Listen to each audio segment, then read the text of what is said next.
அன்புள்ள ஆண்டவரே, மீண்டும் உம்முடைய பரிசுத்த நாமத்தின் ஆசீர்வாதத்தோடு இந்த நாளின் கூடுகையில் வந்திருக்கிற எங்கள் ஒவ்வொருவருக்குள்ளும் உம்முடைய கிருபை இருந்து பாதுகாத்து கொள்ளும். இந்த நாளின் சத்திய வார்த்தைகளோடு நாங்கள் உம்மை சந்திக்க வந்திருக்கிறோம். நீர் எங்களுக்கு நல்ல ஆசானாக இருந்து உம்முடைய வார்த்தைகளை கற்றுக்கொள்வதற்கான பலத்தை எங்களுக்கு தாரும். இந்த நாளில் நீர் எங்களுக்கென்று ஆண்டவரே ஆயத்தம் செய்திருக்கிற அந்த சத்திய வார்த்தைகள் எங்களுடைய இன்றைய வாழ்க்கைக்கு பலன் கொடுக்கக்கூடியதாய் காணப்பட கர்த்தர் கிருபை செய்யும். மீட்பர் இயேசு கிறிஸ்துவின் நாமத்தில் ஜெபிக்கிறேன் நல்ல பிதாவே, ஆமென். அன்பு பிள்ளைகளே, கர்த்தர் இந்த நாளில் நம்மை அழைத்திருக்கிறார். நம்மை சுகபலத்தோடு காத்து இந்த செவ்வாய்க்கிழமையின் காலையின் ஆசீர்வாதத்தை பெற்றுக்கொள்வதற்கு வந்திருக்கின்ற உங்கள் அனைவருக்கும் நம் ஆண்டவரும் இரட்சகருமாய் இருக்கிற இயேசு கிறிஸ்துவின் பரிசுத்த நாமத்தின் வாழ்த்துக்களை உங்களுக்கு தெரிவித்துக் கொள்கிறேன். கர்த்தர் நம்மோடு இருப்பாராக. இந்த நாளிலும் நாம் எபிரேயருக்கு எழுதின நிருபம் 15வது அதிகாரத்தில் 10வது அதிகாரத்தில் எபிரேயர் 10வது அதிகாரத்தில் 26வது வசனத்தை நாம் தியானத்திற்கென்று எடுத்துக்கொள்ளப் போகிறோம். அந்த வார்த்தை என்ன என்றால், சத்தியத்தை அறிவை அடைந்ததற்கு பின்பு நாம் மனப்பூர்வமாய் பாவம் செய்கிறவர்களாய் இருந்தால் அந்த பாவத்தின் நிமித்தம் செலுத்தத்தக்க வேறொரு பழி இனி இராமல் தேவனுடைய கோபாக்கினையே நம்மீது வரும் என்ற அந்த சத்தியத்தை இன்றைக்கு நாம் எப்படி எடுத்துக்கொள்ளப் போகிறோம்? சத்தியத்தை அறிவை அடைந்ததற்கு பின்பு இன்றைக்கு சத்தியம் என்றால் என்ன என்றால், ஆண்டவர் சொல்லுகிறார் யோவான் 14வது அதிகாரம் 6வது வசனத்தில், நானே வழியும் சத்தியமும் ஜீவனுமாய் இருக்கிறேன் என்று சொல்லுகிறார். அப்படி என்றால் அவர்தான் சத்தியம். அடுத்து வேதம் சொல்லுகிறது, வேதம் சத்தியம் என்று சொல்லுகிறது. இந்த வேதாகமம் சத்தியம் என்று சொல்லுகிறது. அடுத்து ஆண்டவர் சொல்லுகிறார், இந்த சத்தியமாகிய அவரை அல்லது இந்த வேத எழுத்துக்களை நாம் அறிந்ததற்கு பின்பு மனப்பூர்வமாய் பாவம் செய்கிறவர்களாக இருந்தார். இந்த மனப்பூர்வமான பாவம் என்றால் என்ன? அதாவது தெரிந்து, இது செய்கின்ற தவறு தெரிந்து நாம் செய்வதுதான் மனப்பூர்வமான பாவம். அதற்கு வேதாகமத்தில் துணிகரமான பாவம் என்று கூட நாம் சொல்லலாம். 19வது சங்கீதம் 13வது வசனம் இப்படி சொல்லுகிறது, ஆண்டவரே, துணிகரமான பாவங்களுக்கு உமது அடியேனை விலக்கி காத்துக்கொள்ளும். அவைகள் என்னை ஆண்டு கொள்ள ஒட்டாதிரும். அப்பொழுது நான் உத்தமனாகி நான் பெரும் பாதகத்துக்கு நீங்களாய் இருப்பேன் என்று சொல்லுகிறார். இந்த துணிகரமான பாவம் என்பதும் மனப்பூர்வமான பாவம் என்பதும் இரண்டும் ஒரே அர்த்தத்தை உடையது. அதாவது தெரிந்து செய்கிற பாவம், தெரிந்து செய்கிற பாவம். இந்த பாவத்திற்கு வேறு விளக்கு எதுவும் இருக்கிறதா என்றால், அங்கு ஆண்டவர் சொல்லுகிற சப்தம் என்ன என்றால், நாம் எல்லா நிலைகளிலும் நாம் சத்தியத்தை அறிந்ததற்கு பின்பு நம்முடைய வாழ்க்கையில் நாம் இந்த தெரிந்து செய்கின்ற இந்த தவற்றுக்கு நமக்கு மன்னிப்பு உண்டா என்று வேதம் சொல்லுகிறது. மன்னிப்பு இல்லை, அதற்கு வேண்டிய தண்டனை இருக்கிறது என்று சொல்லுகிறார். பாவம் செய்ததற்கு பின்பு நாம் பழி செலுத்துகிறோம் என்றால் அந்த பழி நம்மை எந்த அளவுக்கு தேவ சமூகத்தில் இருக்கிறது என்பதை நாம் சற்று யோசித்து பார்ப்போம். 139வது சங்கீதம் 24வது வசனம் இப்படி சொல்லுகிறது, வேதனை உண்டாக்கும் வழி என்னிடத்தில் உண்டோ என்று பார்த்து நித்திய வழியிலே என்னை நடத்தும் என்று அங்கு ஆண்டவர் சொல்லுகிறார், சங்கீதக்காரர் சொல்லுகிறார். வேதனை உண்டாக்கும் வழி என்னிடத்தில் உண்டோ என்று பார்த்து நித்திய வழியிலே என்னை நடத்தும். அன்பு பிள்ளைகளே, இந்த நித்திய வழி என்பது என்ன என்றால், சத்தியத்தை அறிந்த அறிவில் வளர்வதுதான் நித்திய வழி. இந்த நித்திய வழியில் நடக்கிறது. நித்தியம் என்றால் அழிவில்லாமை என்று பொருள். இந்த சத்தியத்தின் பாதையில் யாரெல்லாம் நடக்கிறார்களோ அவர்களுக்கு அழிவு இல்லை. அழிவு இல்லாத ஒரு வழிதான் நித்திய வழி. அப்படி என்றால் அழிவில்லாத ஒரு வாழ்க்கை எதை குறிக்கிறது என்றால், நாம் இந்த பூலோகத்தில் எவ்வளவு ஆண்டவருக்குள் நித்தியமாய் நாம் தேவனுடைய வார்த்தைகளின் படி நடக்கிறோமோ, அந்த வார்த்தைகளின்படி நடந்து தேவனுடைய ராஜ்யத்திற்கு செல்வது தான் நித்திய வழி. ஆண்டவர் சொல்கிறார், என்னுடைய வழி பரலோகத்தில் இருக்கிறது. எனவே இந்த துணிகரமான பாவம் நம்முடைய வாழ்க்கையில் எந்த நிலையிலும், பேச்சிலும், பார்வையிலும், சிந்திப்பதிலும், செய்கையிலும், ஐம்புலன்களுக்கு நாம் விரோதமாக எந்த பாவத்தையும் நாம் செய்யக்கூடாது என்று நாம் அறிய வேண்டும். என்னாகம புஸ்தகம் 15வது அதிகாரம் 30வது வசனம் சொல்லுகிறது, உன் ஜனத்தில் இருக்கிறவனாகிலும் இந்த தேசத்தில் இருக்கிறவனாகிலும்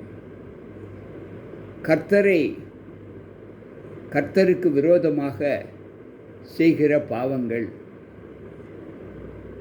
அறிந்து செய்கிற பாவங்கள்,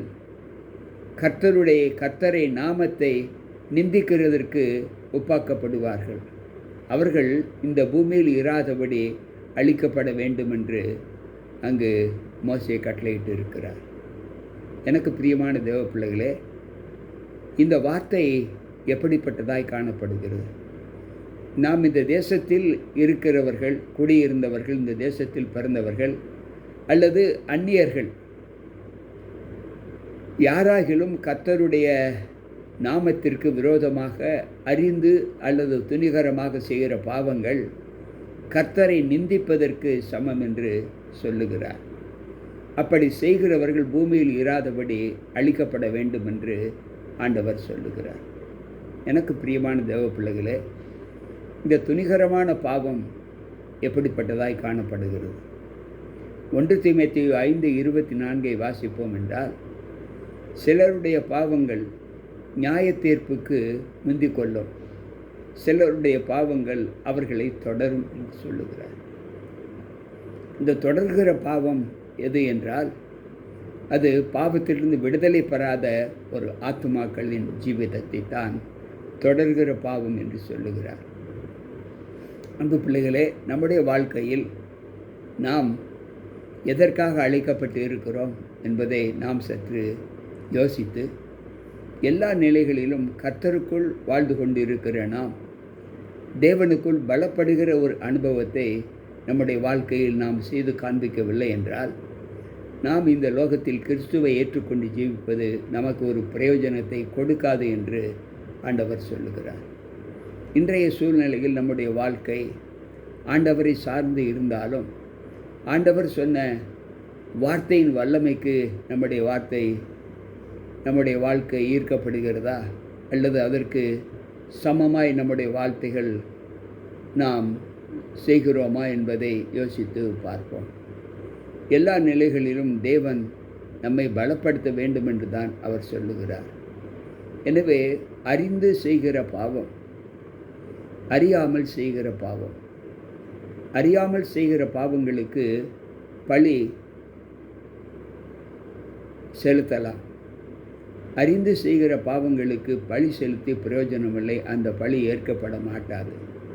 மாறாக தேவ கோபம் அந்த செய்கிற பிள்ளைகள் மீது வரும் என்று ஆண்டவர் சொல்லுகிறார். எனக்கு பிரியமான தேவ பிள்ளைகளே, இந்த நாளில் நாம் நம்முடைய வாழ்க்கையில் நாம் பாவம் செய்கிற அனுபவத்தை பெற்றிருக்கிறோமா என்றால், ஆம், பெற்றிருக்கிறோம். நமக்குள் பாவம் இல்லை என்போமானால் நம்மை நாமே வஞ்சிக்கிறவர்களாய் இருக்கிறோம் என்றுதான் 1 யோவான் 1:8 நாம் வாசிக்கிறோம். ஆனாலும் பாவம் செய்கிற பிள்ளைகள் பாவங்களை மறைக்காமல் தேவ சமூகத்தில் அறிக்கையிட்டால் அந்த பாவங்களை மன்னிப்பதற்கு அவர் உண்மையுள்ளவராய் இருக்கிறார் என்று அதே 1 யோவான் 1:9 நாம் வாசிக்கலாம். எனக்கு பிரியமான தேவ பிள்ளைகளே, இன்றைக்கு நம்முடைய வாழ்க்கையில் பாவத்தோடு நாம் ஏன் மரிக்க வேண்டும்? அந்த பாவம் நம்மிலிருந்து நீக்கப்பட்டவர்களாய், அந்த பாவத்தை நாம் வெறுத்தவர்களாய் நம்முடைய வாழ்க்கையில் நாம் ஒரு மாறுபட்ட நிலையில் நம்மை ஒப்புக் கொடுக்க வேண்டும் என்று ஆண்டவர் விரும்புகிறார்.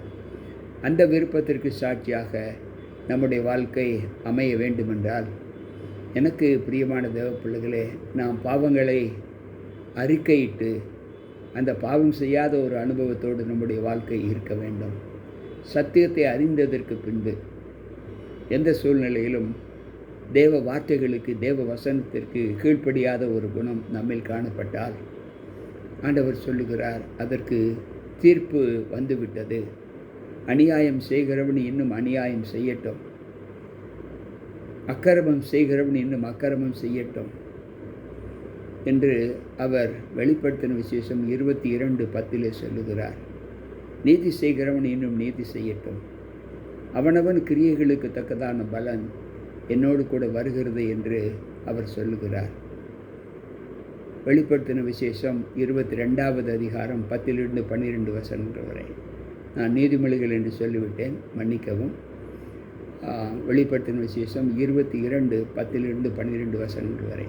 அப்படி என்றால் தேவன் அவருடைய வருகையின் நாளிலே பாவத்தோடு வாழ்கிற பிள்ளைகளுக்கு தண்டனை உண்டு என்று சொல்லுகிறார்.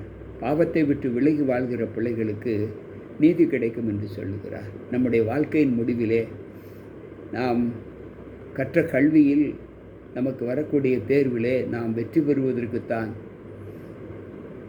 நாம் படிக்கிறோம். பள்ளி மாணவர்கள் அதற்காகத்தான் தங்களுடைய படிப்பை அந்த வெற்றியிலே ஒப்புரவாக்க வேண்டும் என்று தான் படிக்கிறார்கள்.